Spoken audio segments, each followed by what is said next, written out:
So, Ariana, let's get started with if you could please share with us. The first question I love to ask people when they join the show is, can you share with us what you do and just how you got into it? So, your story in whatever way you feel is good. Okay, so this story starts like this. When I was a young girl, I always wanted to be a professional. I wanted to be a singer when I grew up. And the other thing that I wanted to be was a psychologist. And I kind of forgot about that last part and kept focusing on singer and went to an art school and went to a university conservatory program for singing and got a touring job and toured all over. And now I've done all these things like back up Rod Stewart on a track and back up an American Idol and sing for the Prince of Wales and all these things as a professional singer. So I've sung for 1 million people in my life just about at this point. And after a while, the road was wearing on me, and I just decided that I wanted to do something that used my talents and skills, but that made more of a difference. And I wasn't really exactly sure what that was going to be. And it took me a while to figure out what that ended up being. But once I worked it out, it became my current career. And my current career is something I never imagined in 1,000,000 years I'd be doing, which is that I work with people on their voices and their self-expression.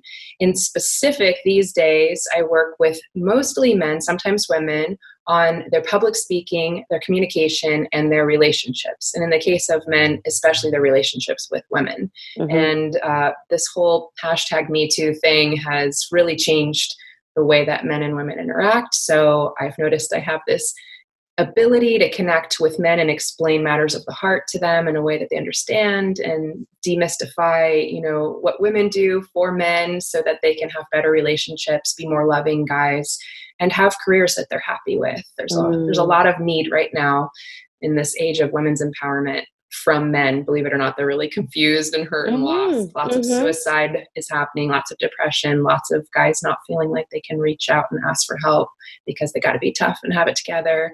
So there's a lot of need, I find. So that's what I'm doing now, mostly. And I guess we'll get into the rest of what I'm doing now a little bit later. Yes. So we had, for our listeners, just to give you some context, we met at, Ariana and I met at an event a few weeks ago. And I do think that what you're doing is incredibly necessary. And being a female in LA, just the dating scene here is just it's just complicated and difficult. Yeah. And I also, as much as I am all for the Me Too movement, I can see how it's confusing and difficult for guys. It's like, can I make a move? Is that being perceived as a predator? Like, it's a really confusing time. And so I love that you're there to support and help both men and women navigate through this. You'd said something about it took you a little while to kind of find your path. How did you get into this? Like, what were some of the things that got you to coaching men? It's so interesting. It is quite different. Yeah, it was a very long journey. So again, with my background as a professional singer, I recognized that the skill that I had above and beyond any other skill, even more than the skill of singing, was in the entertainment world, what's called being compelling. And being compelling means being able to hold audience attention, specifically from a stage or through video, etc., when that's the goal. So holding audience attention is really, really important. And I know that you know that as well as an entertainer. So basically, I was thinking to myself, who needs this skill that isn't in entertainment, where I could be of service and make a difference? And I thought about it for a while, and I eventually came to the conclusion that it was public speakers, specifically ones that had a powerful, beautiful message to share. And this was when the TED Talk movement was just dawning. I mean, it was just barely happening TED has been around for a while, but TED was just starting to become more popular at this time, like just prior. So I thought, what would it be like if I actually worked with people who were wanting to do TED Talks? And at the time I thought, oh my gosh, that's inconceivable. That's so incredible. And I remember saying to myself, people that are doing maybe projects with the UN, I don't know, people who are making a big difference. So that was how it began. And then I started to work with people, and in no time at all, I trained, 4 TEDx talks. And some of them were getting standing ovations and being submitted out of the best talk of the day for that entire event and things like that. And I thought, okay, this is a thing. And then someone came through my coaching practice who was working with the UN and who was doing peace projects. And then another bunch more came through who were Palestinian Jewish collaborative people in the West Bank who are still doing beautiful peace work there. And I just thought, okay, this is great. And then about, I'm losing track, maybe 6 years ago, I had a client who took 17 minutes of his session. I know because I watched the clock and I couldn't believe how long he kept saying. For 17 minutes, he said, you really should consider working with men, just men. And at the time I was working with men and with women. And I said, oh, that's nice. Thank you so much for sharing. And then let's get back to your session. I'm here for you. And then we kept talking and he just kept saying it. And so then later on, I spoke to my business mentor at the time, and I said, "Isn't this funny? This client of mine said I should work with men. It's the age of women's empowerment. I mean, I'm an empowered woman. I need to be helping other women. Like this is the thing. And isn't that silly?" And my business mentor said, "Well, let's see how silly it is. Go back and check your numbers and see who've been the clients the longest, who have you helped the most."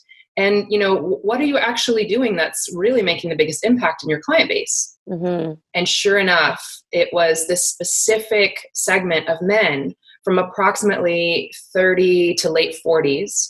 And some of them a little younger, some of them a little older, but that target range, who were really dealing with like entering full on, I'm a man all the way. I'm not messing around anymore. I'm full on in my career. I want to have a meaningful relationship. I want to have a happy life. I want my life to be meaningful.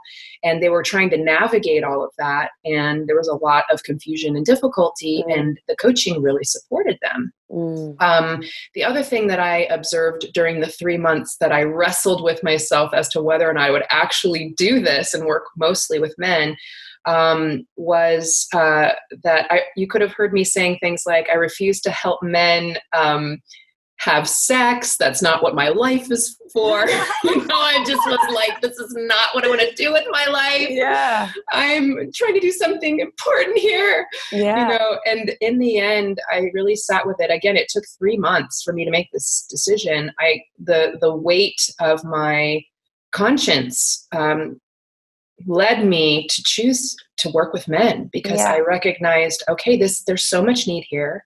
I have this ability to translate these complicated feeling level concepts into intellectual concepts that guys can grasp and kind of reverse and engineer into their own emotional understanding. And I felt a sense of, not obligation. I'm looking for the word. I felt a sense of duty to do something about it. And I wasn't sure how it would turn out, and it's turned out to be very successful.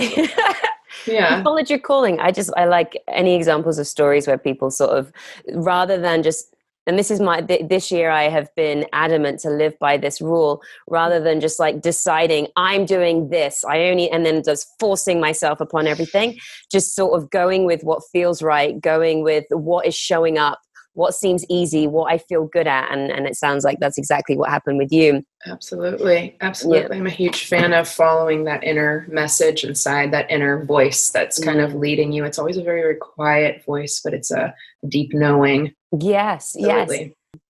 Like, I don't want to do anything that makes people more separate. Like, yes, it's great to support women, but not at the extent where you're separating them from men, because we all need to like be together, like work together. We don't have to do everything together, but we need to support each other and it not just be them and them. And so it seems like your work kind of does that.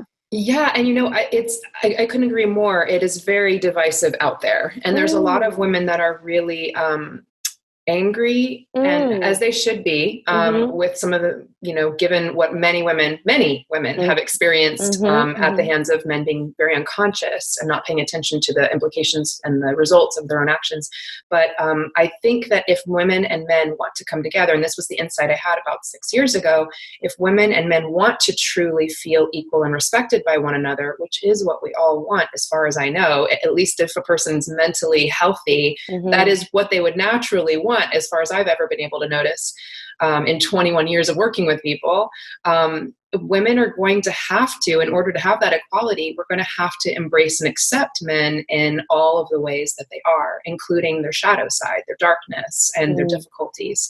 And it has been such an interesting path for me, because I've had to turn into that woman in order to work with men in the way that I do, to have the level of acceptance and compassion to be able to hear them say anything on their session. And I have heard it all. Like, I've heard so many crazy things. And when I hear these things, I'm just at this point, it's just like, okay, cool. Like, great. So that's where you're at, and that's what you're dealing with. Let's start from there. But in general, at first, it was really intense for me. It's not comfortable to learn about what's really going on with guys. And when I looked into it, there's tons of books being written about this right now, where you can see that men are trying to help men, because men within the gender understand that they're struggling. I've not currently, I can't think of anyone I've met that said, why would you coach men? That's a ridiculous idea. I've never met a single person that said that. Every woman that I've met kind of whispers in and says, thanks for doing what you're doing. and then men that I meet either say, I need your card, or, that's really cool. I need to keep that in mind for my friend, my whatever, my colleague.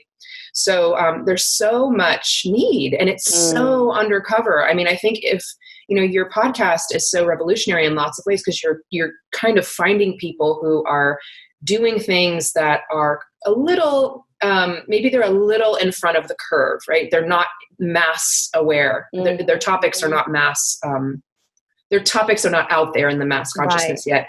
So I suspect that men's empowerment as a movement is going to get bigger and bigger and bigger. I've been watching it grow over the last several years. I'm not the only one that does work like this, but I am one of the only women that does work like this. It's mostly guys. And there's lots of like men's empowerment groups. There's really, really popular groups like the Mankind Project, and there are places where you can go online and read articles, etc. But there are very few women sitting with men, loving them, being accepting, understanding, and just allowing them to grow in the way that they wish to grow, but don't have a sounding board. Another thing I noticed is that men don't really have a lot of resources. This was another reason in this domain, men don't have a lot of resources. This is another reason I chose to do this work.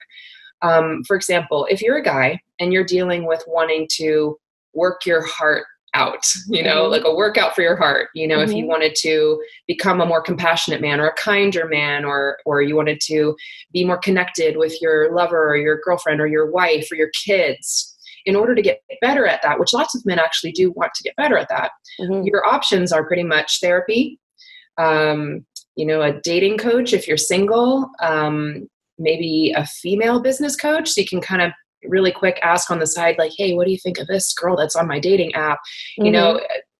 Who are you going to talk to? Your mom, your sister? There's not a lot of resources. Whereas for a woman, if you want to go on a yoga retreat, just pick your country and pick your spiritual topic. And there's a yoga retreat for you.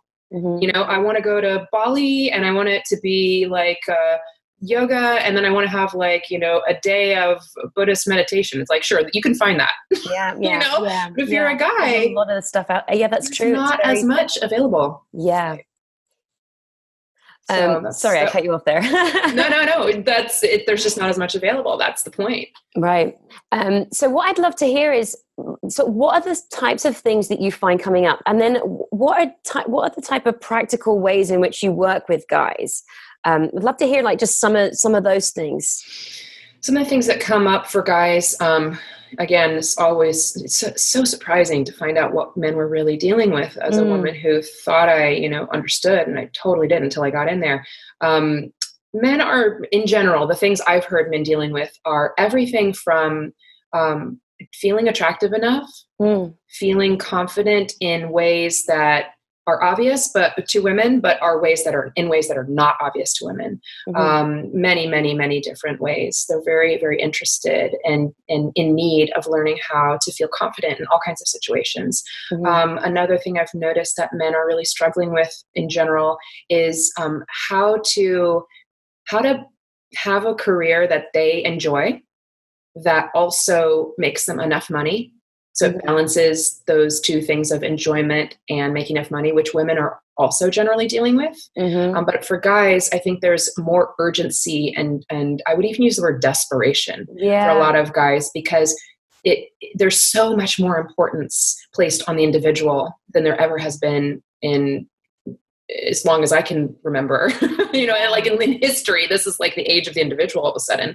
And so if you're not doing something that's fulfilling for you, it's almost like, what's wrong with you? And so I think guys are feeling a lot of pressure because men are very, very interested, at least this is what I've seen, in the way that they make money. It's really, really important to them, especially in this particular age range that I'm working with. The way they make money and that they're making enough money it equals their confidence and their self-esteem in lots of ways. So if there's a guy that is, between careers or struggling with something, like his self-esteem might be a little more fragile. And so as women, if it's an amazing guy and he's working it out and he's doing his best, like we need to, as women, we need to be more patient with our men and understand that they're making a transition. Also, there's a lot of women out there that want to have their own career. And then there are plenty of women that don't, and they want to kind of follow the more traditional model and have the man be the breadwinner. There's a mixed bag. And so for men, there's a sense of, well, I just need to pick what kind of woman I'd like to be with and pick my kind of track in life and look for that kind of women. So this topic extends to what women are looking for in men as well. Like, I liked him and he liked me and I don't understand what happened there. And it's like, well, maybe you don't have that lifestyle that he's looking for. Right. That's definitely been something that I've experienced as well. And it's something that I'm experiencing too with my own personal sort of journey and dating, and just even what you're saying, like, I know that I have expectations of what I want a man to be doing, or like a certain level of success or to be achieving. And it's just kind of mean. I mean, I'm aware that I have that, and I can just think, if that's what they're getting from tons of women, that's a lot of pressure. And I had this realization that the other day, which was like, why do I have to have a man that's super successful? Like, why am I not just the successful person? And or like, why does it have to be? Why does it have to be such a big deal? There's a double standard on behalf of women. There is. I feel it. I do it. And I've also noticed my other double standard lately with dating, being very frustrated. I've deleted all dating apps. I do this all the time because they just drive me nuts. Just like, everyone's so flaky. Like, guys don't make an effort. They're really lazy. And then I look at myself and I realize I actually don't. I'm really flaky and I'm really lazy and I'm not getting back to people either. And what I realized it was, I've been on some lovely dates with a very nice guy who actually is making an effort. And I'm like, oh my God, who's this guy that makes an effort? It's crazy. What I realized it is because, you don't know someone, you're just reading a profile. There's no interaction. There's a picture. I'm not sure that I'm even attracted. So what is the impetus to kind of put in all this time and energy and effort into somebody that I don't even know that I'm interested in, when I've got tons of things to do anyway, and there's like 30 people that I've matched with? So then I just go, I just don't care. And that's obviously what other people are doing. But then it's that's the start of it. Exactly. And it's worse than that. It's that people are now disposable. That's the other big problem, especially in an urban area. It's like, this person did this teeny tiny thing and that I didn't like. Okay, delete, next. We're just deleting people like they don't matter. And that is actually what's really the problem. And what my research has shown is that what is driving that is the increasing narcissism that's happening in general as a culture around social media. Me, all about me, and like all this stuff. So the way the dating apps are set up doesn't help either, especially the swiping ones. We're in the age of the swiping dating culture. It's just another age. Like, we are not in a time where empathy and connection are considered an important detail in connecting, when in reality, that is the hallmark of a healthy connection. So it's like, if you're finding someone that's making an effort, I'm curious, does this person even have, dating accounts? Because maybe he doesn't. And if he does, maybe he just thinks you're worth it, and really leaning in. It really takes something special. And then when someone leans in and then the other person doesn't reciprocate in a hypothetical situation, it hurts even more. Because it's like, I made this effort above and beyond what anyone else I can see is doing, and now I just got rejected. So it's really intense what's going on right now. And the only, my professional opinion and my personal opinion is that the only way to have a successful relationship anymore is to unapologetically love other people, to unapologetically be kind, to unapologetically, give them your best, even when they're not giving it to you, and to just be that person who is forging ahead with a healthy beginning and giving empathy and doing those things. And just, whichever person reciprocates, okay, great. Like that's a person to go toward. Yeah. Yeah. Not it's like, wow, like I was so sweet to you and you weren't sweet back, and that's okay. So have an awesome life, and I'm sweetly sending you away. You're not my match. Well, that is important, because what's happening is I feel like I get sort of bitter or resentful, and then that just makes me go out with the kind of tainted attitude for other people. Right. And so that is the advice. That's great. We have to pay the kindness and the empathy forward. That's the only way. And it's been said many times, including by the Dalai Lama himself, that, it's going to be, I forget the exact quote, but something like women of the first world are going to kind of lead, the next movement of, I forgot the details. Forgive me. I'm butchering whatever the expression or the quote was.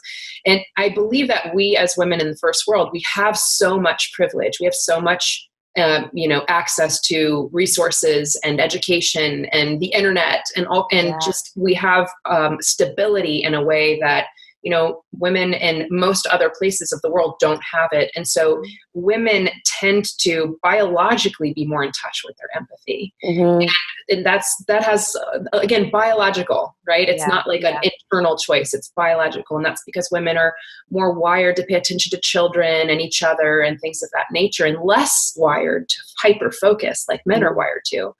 So as a result of that, we need to take the lead, and we need to, like I said, kind of, to use the old movie metaphor, to pay it forward and to be more empathetic with the people around us, so that we can actually start to change what's happening. If a woman is listening to this podcast and, I'm speaking directly to that woman, if she is not leading with empathy, then she can't expect to get it back. And that said, men respond hugely to empathy and kindness. I mean, they respond so much. It's like water in the desert for them. They're just like, oh my gosh, thank you for not busting my balls. Thank you for like giving me some space and some compassion. I really appreciate it. Yeah. So in my personal life and in my professional life, I do my best to try to lead that way.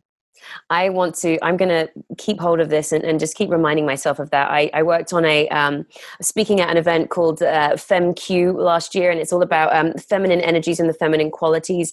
And it wasn't just for women. It wasn't a feminist thing. It was just about bringing more of these feminine qualities back. And what does happen in business and corporate is women have to be, or feel like they have to be, hard and bring on all these male qualities, and you lose that sort of nurturing, loving, compassionate, empathetic qualities. Absolutely. And I feel like myself, I do that. I can do that. And I get just hard and nasty and mean because I'm just disgruntled and fed up. And so thank you for that note to remember to bring it back to that. Actually, may I add something to that? Because that is so brilliant. I love that you went to a conference dedicated to women honing feminine qualities. I think, and men. They're all about encouraging men to hone them too. Yeah. Yeah. I mean, this is definitely, we've heard it said in spiritual circles many times, it's the age of the feminine.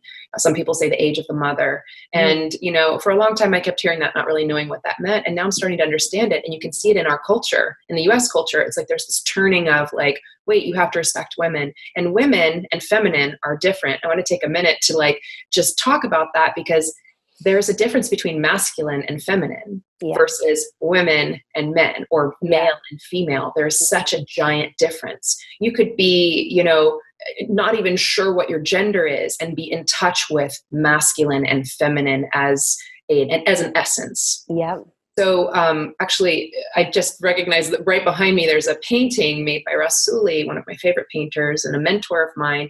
And it's, I don't know if you can see it well, but it's an image of a woman just hugging the light. And she's in ecstasy as she hugs the light. It's called Surrendering, for those that want to check out his painting. And it's my most favorite image that I've ever seen.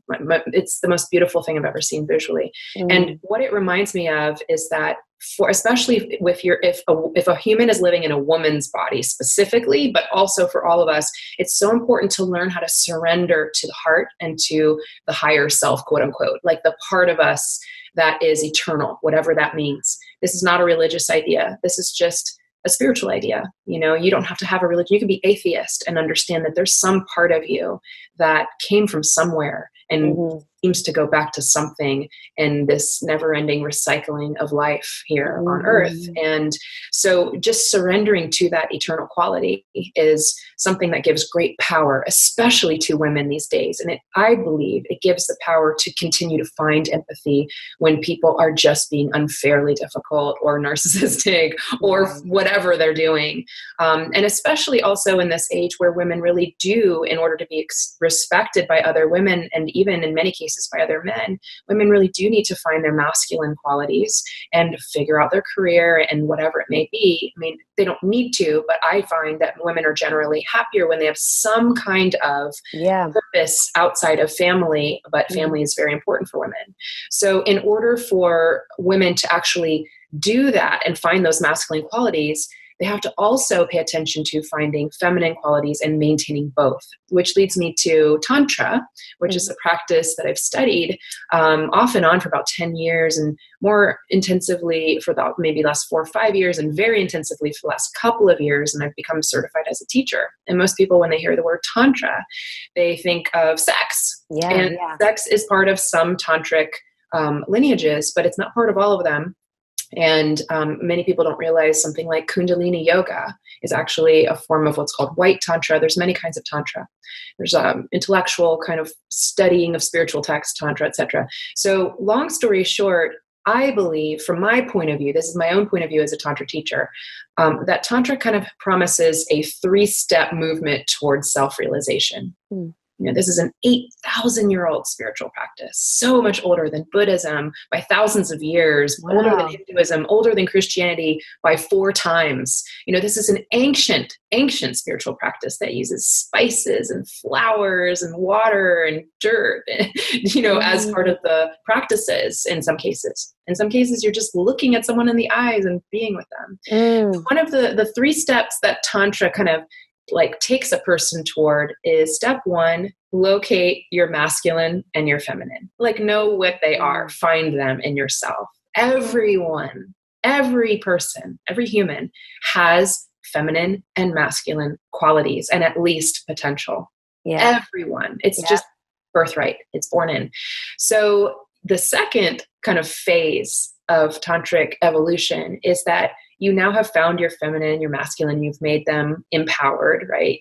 That's step 1. Step 2 is that they're able to come together and work as a cooperative team. They're able to work together within you. So your own feminine and your own masculine are teammates. And that is how you live your life. And then the third phase is that your feminine and your masculine go more than just they go further than just being teammates. They enter into a divine love affair, and their love affair and their ecstasy for one another causes them to merge in such a way where they become one, and their oneness is you. Their oneness is your life. Their oneness is your signature essence. It's what makes you different than anyone that has ever lived and will ever live. It's your one unique expression. And that becomes your life. Like, you're their offspring. You are them as oneness. So ideally, you know, all of us are able to live with both. Yeah. So what are the ways in which, I'm so excited by all of this. And I just want to highlight, because if there's like a really masculine guy out there, I'd still want them to get this whole idea of these 2 energies and the things. Because what they told me at this event is that, you know, that if you have a man that just has all of his masculine qualities, he's only at half his potential, because he's got this whole like other toolkit full of feminine qualities, but he's not using any of them. So when you realize that you've got both, you're like a superpower, you're a super person, which is exactly what you're saying. And so for any guys out there, they're like, I'm a man, I don't need whatever. I'm not saying you have to like wear dresses and be a woman. What I'm saying is, it's like woman and feminine are not the same. Yeah, they're not the same thing. It's it's feminine qualities, masculine quality. And if you can tap into some of your feminine qualities, you're so much more powerful as a person. So how does that Tantra thing is very cool. So how do you identify, how do you bring them to, like, how do you get them to, what was it, work together and then have the love affair? Like, bring your feminine and masculine into oneness. Well, obviously that's a third step. So I want to preface anything I'm about to say with, that's like when you're at the advanced levels, you really have honed your feminine, you really have honed your masculine, and you've worked out how to not be toggling them anymore, but they are working together collaboratively. And then later they become your essence. So Tantra offers, first of all, Tantra is just so vast. I mean, 8,000 years of practices, it's so vast. And these days it survives as a hybrid of tantric yoga, which is kind of Tantra and yoga smashed together, and then tantric Buddhism, which is Tantra and Buddhism smashed together. And so pure Tantra doesn't really exist anymore, but those two exist. And if you were to get into them, there are schools within each one and sub-schools. And I mean, it's just, there's so many paths, so many lineages. So I'm just going to preface everything I'm about to say with, this is just from what I've studied. Right. You know, the fraction, as much as I've studied, it's the fraction of a giant world of stuff. So within what I've studied, and my interest is more in the aspects of Tantra that cause a person to go more into their five senses. So some Tantra has you wanting to come sort of like into a witnessing stance where you're witnessing life. You're kind of impartial. It's closer to a general Buddhist stance, although I'm not saying you can have Tantra yoga that has that stance as well. I'm looking at and interested in the Tantra that produces a person being more in their body. Them being more in touch with their five senses. And I'm not interested in going into the deep esoteric. It's more like, how do we have first world people just start to get in touch with their body? Like at this level of this conversation, that's just where it begins. Yeah. How do we just get in our bodies again, embodied? Yeah. So practices that get the person into their body is a very short answer on how you get in touch with the feminine aspect of self. The body is said to be the feminine, even if you're a man. The body, like a body, is the feminine. The mind is more of a masculine. So if you're hyper-focusing on something and very intellectual about something, that's more a masculine focus. If you're being in touch with the body and just sort of moving in a way that feels really good to you, that's a feminine focus, to take an example. And there are many, many, many different focuses. I like to think of the masculine as being something that is expansive in nature. And it's interested in expanding. Yeah. And I like to think of like the top of a mountain or something, like piercing into the sky, just into forever, into like so high and lofty and inspiring and difficult to attain. And that's kind of like it's more of a masculine view or more of a masculine focus.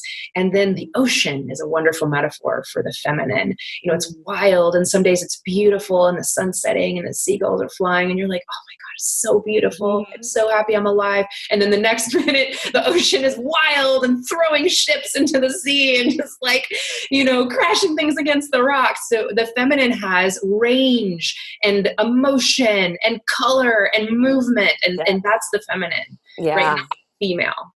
So to get into that, practice-wise, there are many different practices. You know, any practice that is like, for example, silent sitting meditation will help hone the masculine. So if I just sit here and breathe,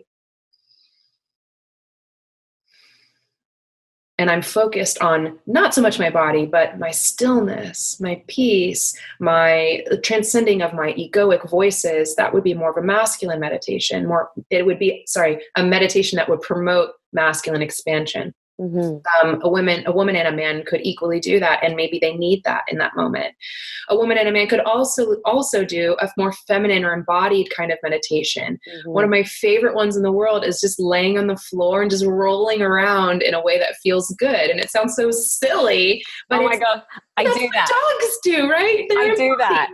Yeah, when I've been out dancing and I'm kind of tired and I don't have the energy to dance anymore, I lie on the floor and flail my limbs around, and I call it flooring. Just dancing on the floor when you're too tired to dance. I love that. So yeah, I do that. It's totally a thing. Like that is a very feminine embodied meditation. You know, it's very embodied. Now those are more dramatic in lots of ways, and there are even more dramatic meditations. You know, there are meditations to hone the masculine that involve things that really push that man man to his edge of what he believes is possible. There's a lot of great retreats out there. I'm actually thinking of doing some on my own, but there are a lot of great retreats that exist for men where it pushes them, like kind of warrior training type retreats. Yes. And for women, again, just sitting in circle with other sisters and just talking to other women about their heart and their relationships and how they feel, like that really promotes the feminine. And a man and a woman could do either of those too. Yes. Send a woman to a boot camp and help her hone her masculine if she's like super feminine and not like really doesn't know how to set boundaries and doesn't know how to find her internal empowered strength. Yeah. And for a man who's like over machismo or something, you could send him to like, look, sit in a men's circle and listen to other men talk. Like, you do have feelings, you do have needs. Yes. This is a reality. You can't ignore them forever. It catches up to you. Yeah. So there's all kinds. And then there's meditations that are very, very subtle. So let me see if I can show you a teeny one thing right here. So if I wanted to right now I'm in sort of like what I called normally operative mode. And normally operative mode just means like an integrated mode. And integrated is the word that I use to describe feminine and masculine. They're both online. Maybe they're toggling a little, maybe they're unified, but they're both here. So as I'm talking to you now, I'm in this integrated mode. I'm using my mind, my masculine aspect, not just the mind, but I am using my masculine aspect to kind of ask myself, what are we talking about and where are we going? And are we hitting the points we need to hit as we're talking? And then I'm allowing my feminine aspect to be available, which is kind of like allowing me to remember that I have a body and enjoying you and knowing I'm talking to another woman and just kind of feeling myself in my body as I'm talking to you. Mm-hmm. So one of the things I like to say is feel your body as you speak. Because it does both. It helps integrate. If you feel the body as you speak, you're in touch with the feminine. If you are paying attention to what you're speaking and where the mind is going, you're paying attention to more of a masculine focus. And at first, it's kind of hard to do that.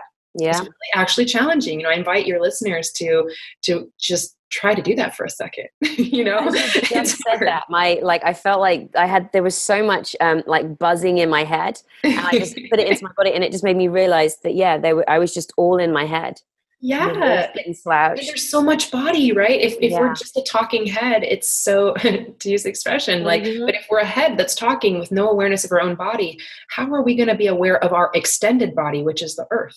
How are we going to be aware of where we live, our environment, and what keeps our body safe, which is a huge interest of mine personally. Yeah. My work is not directly about the environment, but I believe that if human beings become more integrated and more self-aware, we'll kind of go, oh, hey, we should do something about this environment. Right. When we're connected. Yeah, totally. And not in this whole mind consciousness space only. And we're in that heady space because we're just trying to survive. We're still, our instincts are virtually the same as they've been for tens of thousands of years. So because of that, we are still running around basically like we're hunter-gatherer caveman people. We're like running around like we are still in the situation, like we're going to be chased by this, tiger or something. We're going to be attacked and we have to look and pay attention. And that shows up in, oh no, notification on my phone. Oh no, this, oh no, that, oh that phone call.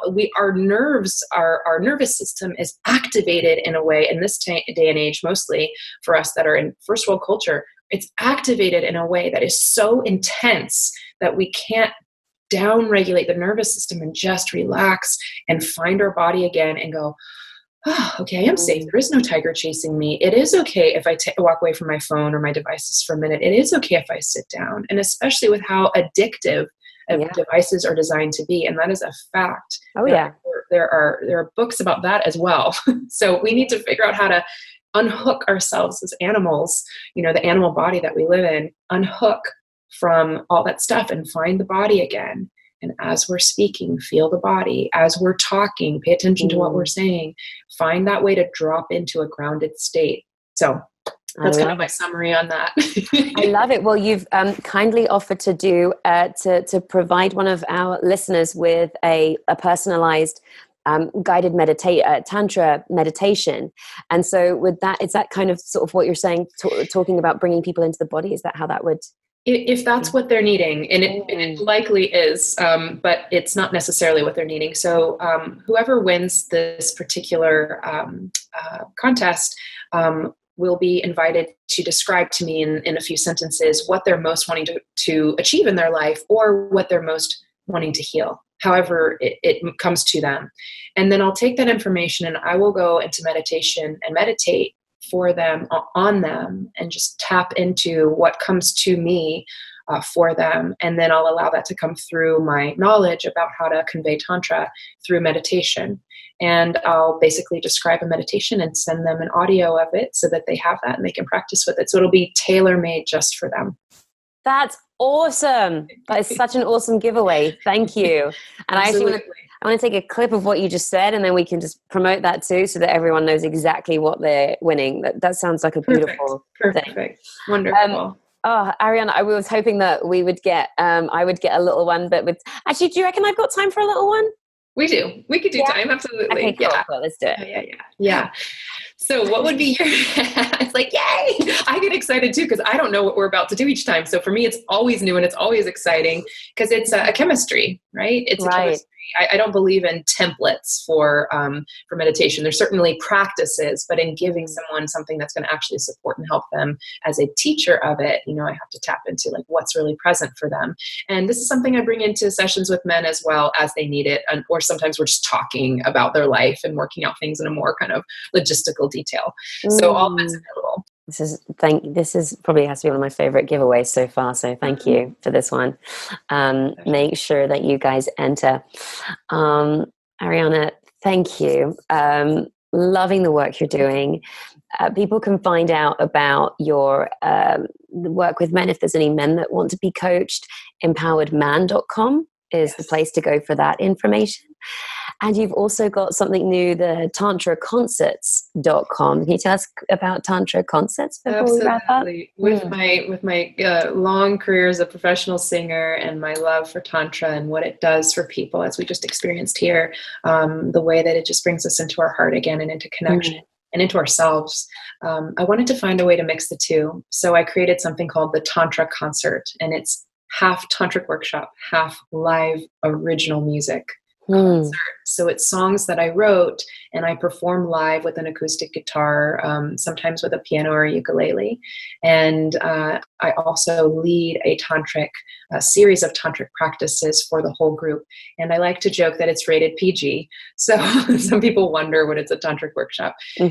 Yes, there's partner work and solo practice in all of them. People are welcome to come with their partner if they're in a couple, or come alone and partner with somebody else that's there. And the people that come are just so amazing. Also brought in by, business events that want to use this as an integration experience for their participants, which I just did one recently and it was such a success. Half the participants were from another country. Wow. And everybody was so enthralled. It was so cool. So actually on tantraconcerts.com, there's a teaser video, there's a little video of all these different testimonials from the last several events, from business events to just ones that I threw where people came on their Saturday night and wanted to meet other people that were like-minded. So, there's a bunch of testimonials there, people saying what they got out of it. There's some photos and description, and there's a way of getting in contact with me about that there as well. Or if a person just wants to be notified when the next one's coming, they can sign up for the mailing list so that I can let them know when the next one's happening.